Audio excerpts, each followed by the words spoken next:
నమస్తే. This is Shaurya. Welcome to our channel. ఈ రోజు మనతో పాటు సీనియర్ అనలిస్ట్ తురగ శ్రీరామ్ గారు ఉన్నారు. వారితో మాట్లాడదాం. నమస్తే సార్. నమస్తే అండి. నమస్తే సార్. సార్, ఏఆర్ రెహమాన్ కి సంబంధించి ఒక ఇష్యూ వైరల్ అవుతుంది. సో అంటే ఇన్నాళ్ళు కూడాను ఆయన అన్ని భాషల్లోని కూడా ఆల్మోస్ట్ అంటే తమిళ, తెలుగు అన్నిటికీ సంబంధించి కూడా ఆయన మంచి సాంగ్స్ అందించారు. అందరికీ కూడా అందరూ ప్రోత్సాహాన్ని అందించారు అనే ఒక ఉద్దేశం అయితే ఉంది. అందరికీ తెలుసు ఆ విషయం.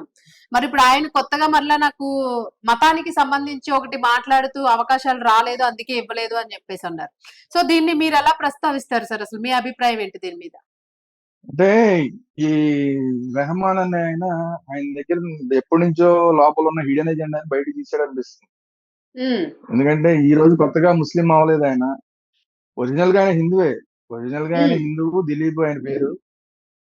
ఆ తర్వాత మతం మారి రెహమాన్, అల్లా రఖా రెహమాన్ ఏదో అయ్యాడు.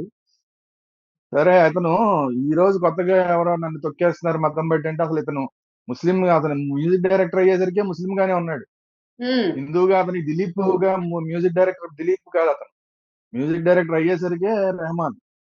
మరి ఆ రోజున్న మరి ఇదే భారతదేశం, ఇదే బాలీవుడ్, ఇదే టాలీవుడ్, ఇదే తమిళ సినిమా ఇండస్ట్రీ అతను నెత్తి మీద పెట్టుకున్నాయి. మరి ఆ రోజు మాట్లాడలేదు, చక్కగా ఎంజాయ్ చేశాడు. ఈ రోజు లండన్ లోను, లాస్ ఏంజలీస్ లోను, ఎక్కడెక్కడో బోళ్ళన్ని విలాసమైన బంగ్లాలు కూడా కొనుక్కున్నాడు అంటున్నారు. కొన్ని వందల కోట్ల రూపాయలకి ఆస్తిపరుడు, వేల కోట్ల రూపాయలకి ఆస్తిపరుడు అయ్యాడు. ఇన్ని చేసి అంతా అనుభవించేసిన తర్వాత ఇప్పుడు ఇది మాట్లాడుతున్నాడంటే ఇప్పుడు అతను హిడెన్ ఎజెండా ఏదో బయటికి తీసినట్టుగా అనిపిస్తాం. ఎందుకంటే ఈ భారతదేశానికి వ్యతిరేకంగా, హిందుత్వానికి వ్యతిరేకంగా అతను ఏదో హిడెన్ ఎజెండా పెట్టుకున్నాడేమో అని మాకైతే అనిపిస్తుంది. కారణం ఏంటంటే అతను ఎవరికి ఇంటర్వ్యూ ఇచ్చాడంటే ఇండియా ఛానల్స్ వేటికి ఇచ్చింది ఇంటర్వ్యూ. ఇచ్చింది ఎవరికి ఇచ్చాడు ఇంటర్వ్యూ? బీబీసీకి ఇంటర్వ్యూ ఇచ్చాడు. ఆ బీబీసీకి ఇంటర్వ్యూ ఇవ్వడం మాత్రమే కాకుండా ఆ జర్నలిస్ట్ ఎవరు అంటే ఆ రషీద్ రెహన్ ఏదో ఉంది అతని పేరు. అతను పాకిస్తాన్ జర్నలిస్ట్, పాకిస్తాన్ సంతతికి చెందిన జర్నలిస్ట్. అంటే ఇతని ఎజెండా చూడండి ఎంత జాగ్రత్తగా ప్లాన్ చేసుకుని ఒక పాకిస్తాన్ జర్నలిస్ట్ కి, అది కూడా బీబీసీ ఛానల్ కి, అంటే ప్రపంచవ్యాప్తంగా అందరూ చూడాలి ఇతను చెప్పే మాటలు. ఎందుకంటే ఆస్కార్ వచ్చింది ఇతనికి. ఇతను ఏం మాట్లాడినా కూడా ప్రపంచం అంతా చూస్తుంది. ఈ రోజు దాన్ని అడ్డం పెట్టుకుని అతని హిడెన్ ఎజెండాని ఈ రోజు బయటికి తీసుకొచ్చినట్టున్నాడు. భారతదేశానికి వ్యతిరేకంగా హిడెన్ ఎజెండాని బయటికి తీసుకొచ్చే కార్యక్రమం చేస్తున్నట్టున్నాడు. లేకపోతే కనుక తనకి కనుక ఒకవేళ ఏమన్నా తగ్గినాయి అంటే ఎందుకు తగ్గినాయి అతనికి? నువ్వు ఇంతకు ముందంతా కూడా నిన్ను నెత్తి మీద పెట్టుకున్నప్పుడు నీ కళ్ళు నెత్తికెక్కినాయి. ఈ కళ్ళు నెత్తికెక్కి ఒక్కొక్కళ్ళ దగ్గర ఎంతంత రెమ్యునరేషన్ వసూలు చేశాడు ఈయన. మిగతా మ్యూజిక్ డైరెక్టర్లు అందరూ 10 రూపాయలు వసూలు చేస్తే ఇతను 100 రూపాయలు వసూలు చేశాడు. అది కాకుండా ఇండియాలో నేను రికార్డింగ్ చేయలేనివాడు, నేను వెళ్ళి ఇంగ్లాండ్ లో చేస్తాను, లండన్ లో చేస్తాను రికార్డింగ్, లైవ్ రికార్డింగ్ చేస్తానని చెప్పి అక్కడ కూర్చునేవాడు.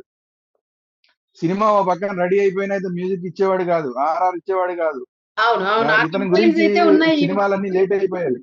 అన్ని అంత అతను చాలా ఇబ్బందులు పెట్టాడు ప్రొడ్యూసర్లని, డైరెక్టర్లని. సరే, ఆ రోజున అతనికి డిమాండ్ మార్కెట్ లో ఉంది కాబట్టి భరించారు. ఈ రోజు అతను రొటీన్ మ్యూజిక్ చేస్తున్నాడు. ఎప్పుడు చూసినా అదే మ్యూజిక్. మీరు ఇప్పుడు ఉన్న మ్యూజిక్ కూడా మీరు అలా చెవులో పెట్టుకోగానే ఇది రెహమాన్ మ్యూజిక్ అని చెప్పేస్తారు. అంటే రెహమాన్ ఫస్ట్ లో కొట్టిన మ్యూజిక్ చేసిందో ఈ రోజు అదే కొడుతున్నాడు అని అర్థం.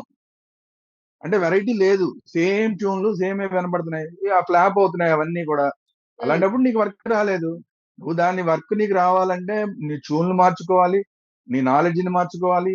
ఇప్పుడున్న కొత్త ట్రెండ్ ఏదైతే ఉందో ఆ ట్రెండ్ కి తగ్గట్టుగా నువ్వు మారాలి. ఇవన్నీ చేయబోబట్టి నిన్ను పక్కన పెట్టారు. ఆ విషయాలన్నీ గ్రహించకుండా నన్ను ఏదో బాలీవుడ్ పక్కన పెట్టేసింది, లేదంటే కనుక నేను మా ముస్లింని కాబట్టి నన్ను పక్కన పెట్టేసింది అంటామంటే ఇది ఖచ్చితంగా హిడెన్ ఎజెండా. ఇది హిడెన్ ఎజెండా అని ఇంకొకటి కారణం అంటానికి ఇంకొక కారణం ఏంటంటే ఇతను హిందీకి ఉర్దూ మూలం అని చెప్తున్నాడు.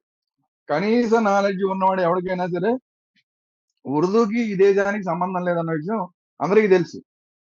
ఎప్పుడో ఉర్దూ అనేది ఈ దేశానికి రాకముందే హిందీ అనేది దేశంలో ఉంది. ఉర్దూ అనేది ఈ దేశ భాషే కాదు. అలాంటిది ఇతను ఏం చెప్తున్నాడు? బాలీవుడ్ లో ఉర్దూ అనేది హిందీ కన్నా కూడా ముందు నుంచి ఉంది, హిందీకి మూలంగా ఉర్దూ ఉందని చెప్తున్నాడు. అంటే ఇతను హిడెన్ ఎజెండా బీబీసీలో ఒక పాకిస్తానీ జర్నలిస్ట్ కి ఇస్తున్న దాంట్లో హిందీ కన్నా ఉర్దూ అని చెప్తున్నాడంటే ఇతని ఎజెండా ఏంటనేది అర్థం చేసుకోవచ్చు. అది కాకుండా ఇతను రాజకీయాన్ని కూడా దీంట్లోకి తీసుకొచ్చాడు. ఉమ్, రాజకీయాలతో దీనికి ఏం సంబంధం? ఏదైనా ఉంటే బాలీవుడ్ లో ఆ ప్రొడ్యూసర్ అని ఇవ్వలేదు, ఈ ప్రొడ్యూసర్ ఇవ్వలేదు, ఇలాంటి ఏదో మాట్లాడితే ఓకే. అవును. కానీ ఏదో ఒక పార్టీ వచ్చిన దాని వల్ల, ఇప్పుడు ఈ గత 8 ఏళ్లుగా పార్టీ ప్రభుత్వాలు మారినాయి, అప్పటి నుంచి నన్ను టార్గెట్ చేశారని చెప్తున్నాడు. ఉమ్, నిన్ను టార్గెట్ చేస్తే నువ్వు అసలు ఎవడివి? అసలు నువ్వు ఒక ఆఫ్టర్ ఆల్ ఒక మ్యూజిక్ డైరెక్టర్. నీకన్నా అక్కడ 3 ఖాన్లు ఉన్నారు, వాళ్ళని ఎవరిని ఏమి టార్గెట్ చేయలేదు ఎవరు. ఉమ్. ఈ రోజు కూడా ఆ 3 ఖాన్లు వాళ్ళు హీరోలు, పెద్ద హీరోలుగా ఉన్నారు. మరి ఇప్పుడు ప్రభుత్వం మారిన తర్వాత వాళ్ళు ఏమి చిన్న హీరోలు అయిపోలేదు కదా, ఇంకా పెద్ద హీరోలుగానే ఉన్నారు కదా. నువ్వు ఒక మ్యూజిక్ డైరెక్టర్, నీ గురించి అసలు ఎవడు ఆలోచిస్తాడు? అసలు ఒక ప్రభుత్వ స్థాయిలో ఒక మ్యూజిక్ డైరెక్టర్ గురించి ఆలోచించి అతను తొక్కేయాలన్న ఆలోచన ఉంటుందా? సో అంటే ఎందుకు ఇతను సార్ అంటే కావాలని ఒక హిడెన్ ఎజెండాని బయట తీసుకొస్తున్నాడు. అంటే అది అది ఒక పర్సనల్ అజెండాతో ఆయన మాట్లాడుతూ ఉన్నాడా, లేకపోతే ఇంకెవరైనా ప్రోద్బలంతో వెనుకుండి మాట్లాడిస్తున్నారు అని అనుకోవచ్చా? ఎందుకంటే పొలిటికల్ గా ఇంటర్ఫీరెన్స్ ఇవ్వడానికి ఇప్పుడు ఆయనకి మీరు అన్నట్టుగా ఎగ్జాక్ట్లీ ఆ ఖాన్ అనే పేరుతో చాలా మంది యాక్టర్స్ కూడా హిందీ మూవీస్ లో ఆల్మోస్ట్ యాక్టర్స్ అందరూ కూడా ఆ పేరుతోనే ఉంటూ ఉంటారు. సో ప్రతి ఒక్కరికి అవకాశాలు వస్తూనే ఉన్నాయి, అందరూ కూడా మంచి స్థాయిలోనే ఉన్నారు, ఒక హై రేంజ్ దీనిలోనే ఉన్నారు ఇండస్ట్రీలో ప్రతి ఒక్కరు కూడా. సో ఈయన ఎందుకు పర్టికులర్ గా ఇప్పుడు ఎందుకు ఈ వ్యాఖ్యలు చేస్తున్నారు అని ఏ రకంగా మనం దాన్ని తీసుకోవచ్చు అంటారు? అదే అండి, ఇప్పుడు ఇతన్ని ఒకటి ఎవరో వాడుకుంటున్నారు. నేను అందుకే నిన్న రిలీజ్ చేసిన నేను వీడియో రిలీజ్ చేయడం జరిగింది. దాంట్లో కూడా చాలా క్లియర్గా చెప్పాను. ఉమ్, ఖచ్చితంగా కేంద్ర దర్యాప్తు సంస్థలు దీని మీద దృష్టి పెట్టాలి. ఇతను హిడెన్ ఉమ్, ఎజెండా తోటి మాట్లాడుతున్నాడు.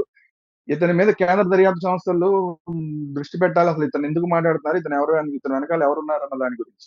ఉమ్, ఎందుకంటే ఇప్పుడు మొన్నటి దాకా అంటే బిజీగా ఉన్నాడు, డబ్బులు సంపాదించుకునే కార్యక్రమంలో ఉన్నాడు. ఇప్పుడు ఖాళీ అయ్యాడు కాబట్టి ఇప్పుడు ఈ హిడెన్ ఎజెండాని బయటికి తీసుకొచ్చాడు. ఇతను వెనకుండి ఖచ్చితంగా ఎవరో నడిపిస్తున్నారు. లేదంటే బీబీసీ వచ్చి ఇప్పుడు అర్జెంట్ గా ఈ టాపిక్ మీద మాట్లాడాల్సినంత అవసరం లేదు. అవును. బీబీసీ వచ్చి, అది కూడా పాకిస్తాన్ జర్నలిస్ట్ వచ్చి మాట్లాడాల్సిన అవసరం లేదు. ఉమ్, బీబీసీలో ఇండియన్ జర్నలిస్టులు 3 మంది ఉన్నారు, అవును. వాళ్ళు ఎవరైనా మాట్లాడొచ్చు. కానీ పాకిస్తానీ జర్నలిస్ట్ వచ్చి మాట్లాడారంటేనే ఇదంతా కూడా ఒక గూడు పుటాన్ని ఏదో నడుస్తుంది అనేది మాకు అనుమానంగా ఉంది. ఉమ్, ఎందుకంటే అసలు వీళ్ళ తల్లి గారు కూడా ఈ హిందుత్వానికి పూర్తి వ్యతిరేకి. ఎందుకంటే ఒక ఉమ్, తమిళ సంబంధించిన సినిమా ఇండస్ట్రీకి సంబంధించిన అతను స్టేట్మెంట్ కూడా ఇచ్చాడు. నేను వాళ్ళ ఇంటికి వెళ్తే వాళ్ళ అమ్మగారు నన్ను నా బొట్టు తీసేసి లోపల రమ్మన్నారు. ఉమ్, వాళ్ళ అమ్మ కూడా హిందువే, కానీ ఈ మతం మారిన తర్వాత ఎలా తయారైపోయారో చూడండి. ఎవరు కూడా, ఏ సినిమా ప్రొడ్యూసర్ కూడా హిందూ ప్రొడ్యూసర్ అయిన వాడు ఆ రెహమాన్ తో మ్యూజిక్ చేయించుకుంటే నువ్వు మా దగ్గరికి వచ్చినప్పుడల్లా బొట్టు పెట్టుకు రావాలని ఎవడు చెప్పలా. అవును.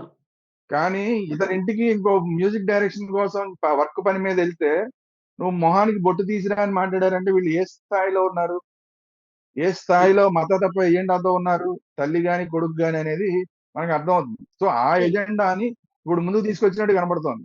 అవును. ఇంకొకటి ఏంటంటే దీంట్లో కంగనా రనౌత్ విషయం ఒకటి బయటకు వచ్చింది. ఇప్పుడు కంగనా రనౌత్ ఒక స్టేట్మెంట్ ఇచ్చింది. ఆవిడ నేను ఒక సినిమా తీస్తాను అని చెప్పి మ్యూజిక్ డైరెక్టర్ గా అతను పనిచేయమంటే నేను చెయ్యను అన్నాడు. ఉమ్, ఎందుకని? ఎమర్జెన్సీ. ఆ సినిమా పేరు ఎమర్జెన్సీ. ఉమ్, ఆ ఎమర్జెన్సీ సినిమా అంటే ఇందిరాగాంధీ టైంలో ఎమర్జెన్సీని విధించారు కదా, అవును. దానికి సంబంధించింది. అందుకని దానికి వ్యతిరేకంగా ఇతను పనిచేయను అన్నాడు.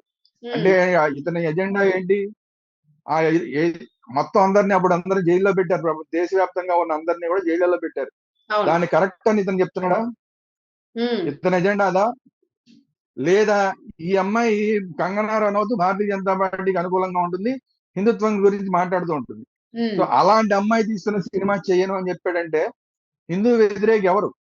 హిడెన్ ఉమ్, ఎజెండాతో పనిచేస్తున్నది ఎవరు? నువ్వు ఒక కంగనా రనౌత్ చేస్తోంది కాబట్టి నువ్వు ఆ సినిమా చేయనన్నావంటే, అసలు అణగదొక్కుతున్నది బాలీవుడ్ ఒక ముస్లిం గా ఉన్న హిందూ అణగదొక్కిందా? నీకు ఆఫర్ ఇస్తే నువ్వు హిందూ అమ్మాయి ఎందుకు పైకి రావాలన్న ఉద్దేశంతో నువ్వు మ్యూజిక్ చేయనని చెప్పి నువ్వు అణగదొక్కే ప్రయత్నం చేసావా? ఉమ్, ఈ రెండిట్లో తేడా క్లియర్ కనబడుతోంది కదా. ఇంకొక విషయం ఏంటంటే చావా సినిమా అనేది ఔరంగజేబు చేసిన దాష్టికాల గురించి ఆ సినిమా తీస్తే అది ఉమ్, ఒకళ్ళకి వ్యతిరేకంగా, కమ్యూనిటీకి వ్యతిరేకంగా అని మాట్లాడాడు ఇతను. అవును. అంటే ఏంటి? నిన్నటి దాకా ఆ ఏదైతే ఔరంగజేబు చేసిన దుష్కర్మలు ఉన్నాయో వాటన్నిటిని ఇతను సమర్థిస్తున్నాడని అర్థం. ఉమ్, అక్కడే మీకు తెలిసిపోవట్లేదు ఇతని హిడెన్ ఎజెండా ఏంటి అనేది. అవును. వాస్తవాల్ని చెప్తే, బయటికి వాస్తవాల్ని ప్రపంచానికి తెలిసేలాగా చేస్తే వీళ్ళకి నచ్చట్లా. ఉమ్. వీళ్ళ హిడెన్ సార్, ఎజెండాకి అది అడ్డుపడుతుంది. అందుకని ఇప్పుడు హిడెన్ ఎజెండాని వీళ్ళు బయటికి తీసుకొస్తున్నారు. ఉమ్. సార్ ఈయన ప్రస్తుతానికి అయితే ఆయన మాట్లాడిన మాటలు అంటే ఒక వాక్ స్వాతంత్రం ఉంది కాబట్టి నేను భావ వ్యక్తీకరణ చేశాను, దాన్ని రాంగ్ గా పోర్ట్రేట్ చేస్తూ ఉన్నారు, ఐఎమ్ ఇండియన్, నాకు భారతదేశం అంటే గౌరవం ఉంది అని ఒక స్టేట్మెంట్ కూడా ఇచ్చినట్లుగా తెలుస్తుంది సార్ రీసెంట్ గా. అవును, ఇప్పుడు నాలాంటి వాళ్ళందరం అతన్ని అసలు మొత్తం బ్యాన్ చేయమని చెప్పాము.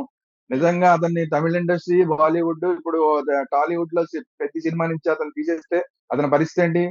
రామాయణ సినిమాకి అతను చేస్తున్నాడు. రామాయణ సినిమా చేయడానికి నీకున్న అర్హత ఏంటి అసలు? నువ్వు ఓ పక్కనేమో నీ హిడెన్ ఎజెండా తోటి బయటికి మాట్లాడుతున్నావు, మతతత్వ ఎజెండాతో నువ్వు మాట్లాడుతున్నావు. అలాంటి వాడి నువ్వు రామాయణం సినిమా చేయడానికి నీకు అర్హత ఉందా? నువ్వు అవన్నీ వద్దనుకునే కదా, హిందుత్వం అవన్నీ వద్దనుకుని, రామాయణం వద్దు, రాముడు వద్దనుకునే కదా నువ్వు ముస్లిం దాంట్లో ఇస్లామిక్ మతంలోకి మారావు నువ్వు. మరి ఇప్పుడు రామాయణం సినిమా చేస్తున్నావు, నీకేం అర్హత ఉందని మేము చెప్తున్నాం, మేము అడుగుతున్నాం. ఇప్పుడు అతను మాట్లాడిన తర్వాత అతను తీసేయమని చెప్తున్నాం, రామాయణం నుంచి పెద్ద సినిమా నుంచి అతను తీసేయండి అని చెప్తున్నాం. లేకపోతే కనుక అసలు అతన్ని మొత్తం బ్యాన్ చేయమని చెప్తున్నాం.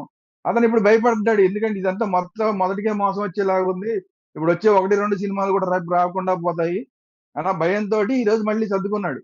ఎందుకంటే కేంద్ర మంత్రుల దగ్గర నుంచి స్పందించారు ఈ విషయంలో, చాలా దుర్మార్గంగా మాట్లాడుతున్నాను.